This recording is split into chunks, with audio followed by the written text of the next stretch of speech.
thing we've left out so far is the extraordinary level of interest. I'm sorry, there just isn't. This is not very interesting. Well, okay, good for you. It's so boring. Just A roach! Hello! And welcome to this new video, one of the last ones of the year. And being as it is one of the last ones of the year, it gets me thinking about what I'm going to do for the following year, which is 2025. Yeah, am I looking forward to it or not? Are you looking forward to it? Are you going to carry on being a channel member? Because if you are, I've got a little treat installed for you. Not installed, no, that's the incorrect word. Incorrect world. Dear oh dear. I'd like to start again, but I'll probably forget what I was up to. Now, I'm on my way to a place called Ainsworth, which is on the other side of Bury, not Bury, to meet my friend called Steve, where we shall both be driving a car. And that's the subject of today's video. Not this car or that car, but cars of 2025. What am I going to do? I need to do more car reviews. Last year, I intended on doing more car reviews than the year before, but I failed. I failed at it for a couple of reasons. One of them is I was doing lots of car reviews with Steve, and the other is possibly because I was doing lots of car reviews stroke sales pitch videos with a Allegro man. Well, Allegro man can jeff off. Only joking. No.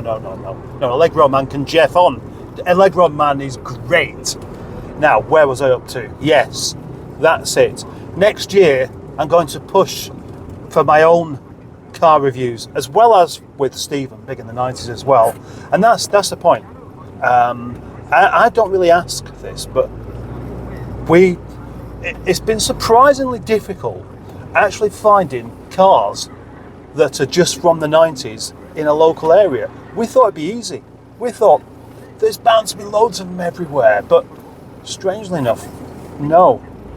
And you know what? I have this game that I play with my daughters when we go to the shop, and it's called Spot the Car That's Older Than This One. I used to do this particular game with Harry Seacombe. That was the Rover 620, which was on an L-Reg and is now 31 years old. This car, Bill, is on an M-Reg and is 30 years old. And it's surprising how few cars you'll spot on a 15-mile trip out to the shop that are actually older than this. In fact, normally it's none. This is a game that we play that I invented, which has replaced Count the Dogs, which again was another game that I ended up just playing all by myself. And this one I'm also playing all by myself. This particular video I did start off making yesterday whilst I was on my way into work, and I got so distracted with things that I thought none of this really makes any sense. But it's not going to stop me from just slotting all those bits into this video, not to make it longer, but just in case there were some bits in there that were actually quite good. Strictly speaking, I'm making 3 videos today, because there's this one, there's one with Steve, and then there's one for the other channel where I talk about eggs. Because this morning I had, for the first time, something that I called scrambled fried egg. And that is eggs that you fry and then start to scramble once the white bits go white rather than translucent, and try and keep the yolks intact. It sounds like a great idea, but in reality it's not very nice. Passing Fairfield Hospital on the left there, and approaching Bury in front. Although the time has gone by much more quickly than I was expecting, and therefore edging on running late. No, that can't be right. I hope it's not. Anyway, didn't I start off making a video? I was making a video about the future, the 2025 version of Project Nigel, which I'm going to have to admit the previous year it's kind of gone alright, and the year before it went kind of alright, and the year before that it's been alright. All it's done is just plod along. At no point has there been any real significant change. It's just been regular videos, regular views, but nothing amazing has actually happened. And when I say nothing amazing, I mean there's been no sudden burst of views and interest, which means I haven't done the right video to suddenly capture the imagination of people I don't know. And next year, I'm going to try and do exactly that. I could try and do it for the end of this year, but I'm going to have to do some brave stuff. I've just seen a man with a really big chin, and he looked like he didn't have any teeth. And it just gave me this thought that maybe when all your teeth fall out, your chin ends up looking bigger because it kind of sticks out like that, you know. And that would be something to look forward to, being an old man with suddenly a big, you know, manly chin. Although I suspect that if you haven't got a big chin to start with, you just end up with a small gummy face. Ready and waiting at the destination, and I don't know why we're waiting here. I'm just waiting near a church in Ainsworth. Not sure why I didn't just go straight to the destination, to be honest. Anyway, now I've stopped. I've actually spotted I've got a stain on my shirt. It's a tea stain. A bit too late to do anything about that. I have my microphone plugged in on charge because I've been using it a little bit on the way. I thought I don't want to risk it suddenly giving up. And there's a point. The other microphone, Steve accidentally took home with him last Sunday. I said to him, make sure you charge it up. I wonder if he did or not. If we end up with no sound or bad sound on the next Big in the 90s video, just remember whose fault it is. Not mine.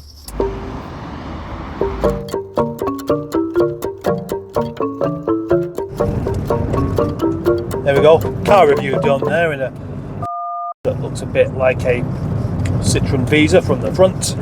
And back to my car, this one. You see, I'm all about Rover. Oh, a Honda. Oh, cool.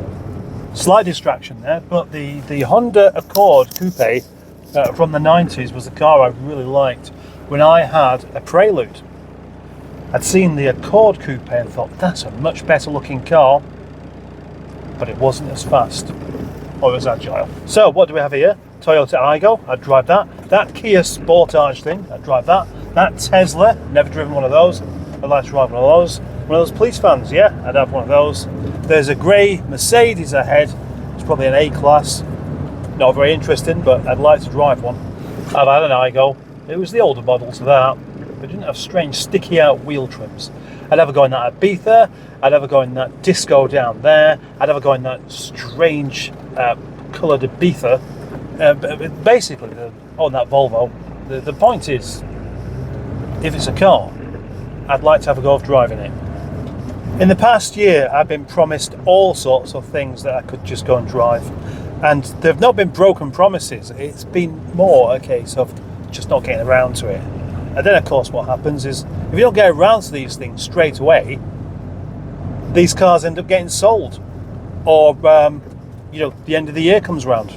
It's been a case of both those. It must be only half the amount of cars I am due to do a test drive in, I actually drive. Well, 2025 is going to be a different matter. If I were to ask my subscribers what they would like to see me do in the following year, I would like to see projects actually making some progress. That's probably the biggest thing.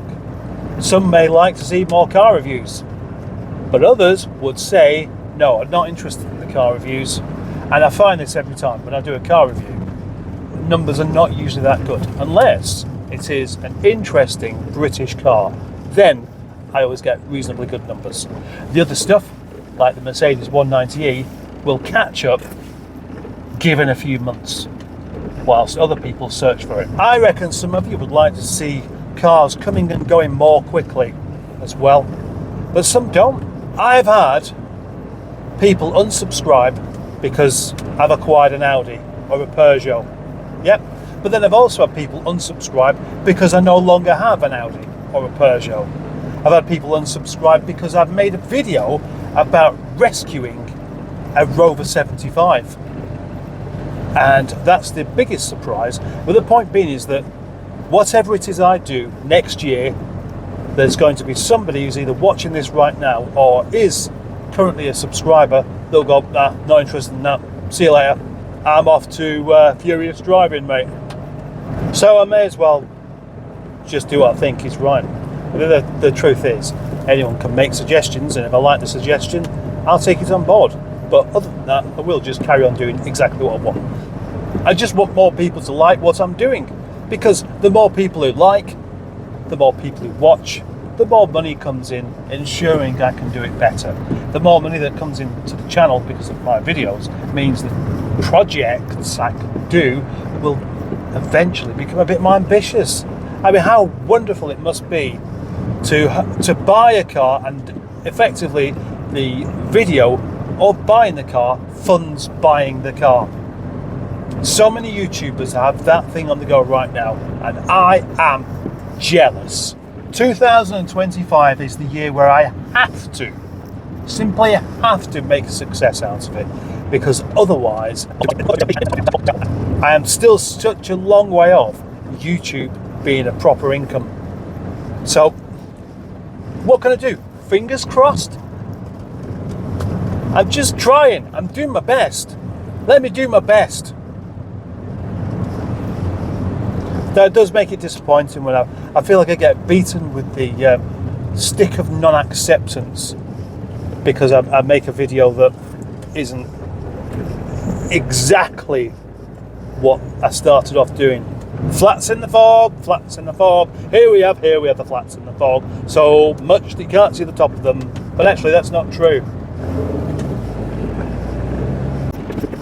I can think of something really good about everything being on an incredibly tight budget. In fact, the budget is no money to be spent on making videos because there's nothing coming back out, and there's nowhere. Well, I mean, like say for example, I want to do some paint work on this car, and I need to buy some more sandpaper and paint and stuff like that.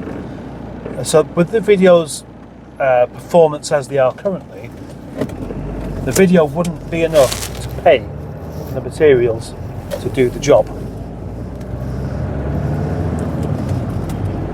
But that's the chance you take. I'd get the job done. It's just that I don't get paid to do a job on my own car. Why should I get paid to do a job on my own car? Who else gets paid to do jobs on their own car? Eh? Nobody does. No, they don't. What am I complaining about? I'm not complaining. That's the truth.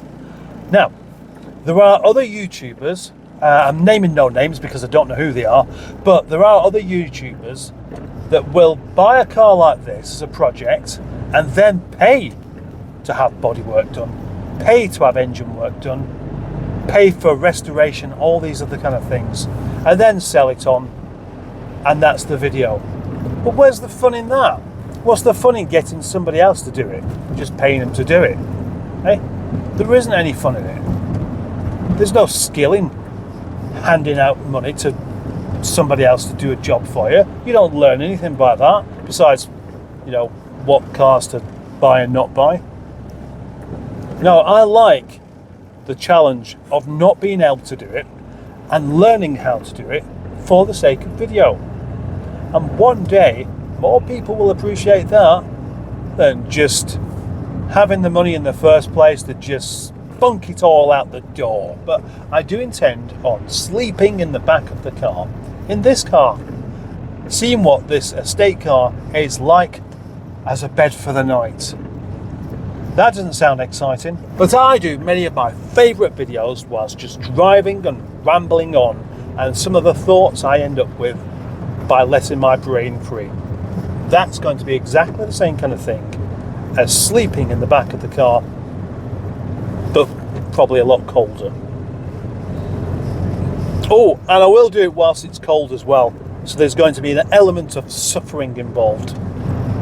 Sleeping in the back of the car, something lots of people have done when they've had to do it. But my thoughts on this is partly down to, as well, how much I like this car. I like this car enough to actually sleep in it.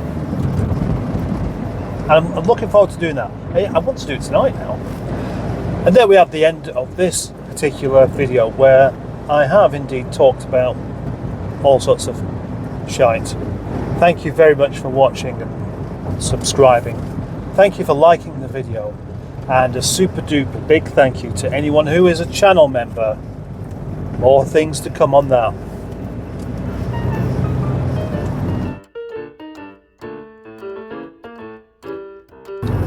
We'd set off out on our journey, and we'd each decide on a number of dogs that we reckon that we would see, and obviously there'd be a winner. And it got to a point where I was the only one that was actually playing it. I was the only one taking it seriously.